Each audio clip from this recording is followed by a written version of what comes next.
Hi everyone, Salena Kulkarni from Phoenix Wealth Group here this week, and in today's short video I actually want to share some fairly controversial views around this whole concept of affordability crisis.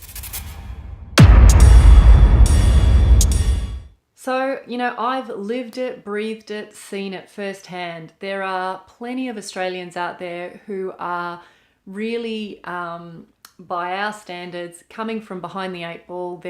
They've got no financial backing. They've either come to this country as immigrants or they've come from a family with little to no money, and they're making it work. They're working really hard to get their foot in the door on property. Now, the two big challenges that I think people face when they're talking about this affordability crisis is, one, they've got no plan to get them from where they are to the deposit they need to get into their first property. And two, they've got unrealistic expectations about where they should be starting on the property ladder. The number of people who I meet and speak to who want their first investment or their first home to be a 4-bedroom, 2-bathroom, 2-garage, brand new home. And the reality is that that's really, I think, trying to run before you walk. The other thing I would say is that I think what the younger generation need when when we're trying to think of how to mentor and support them is encouragement that it is possible.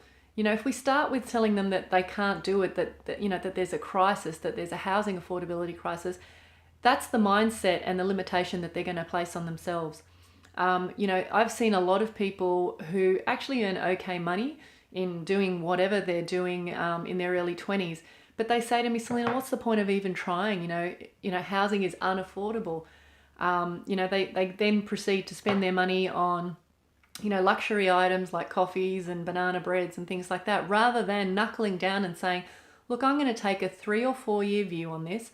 I'm going to knuckle down. I maybe get a second job and plan so that I can get into my first property in the next, 5 years. So if you want more support, or if you're looking to get into property, then the first piece of advice I can give you is don't subscribe to this, basically this bullshit about affordability crisis. Yes, that does apply to some people, and they're the sectors of the community that we should support. But for the vast majority of the younger people coming into the workforce right now, we need to help them work out how to get in, not encourage them to feel like they can't do it. So if any of this video resonates with you, please get in touch.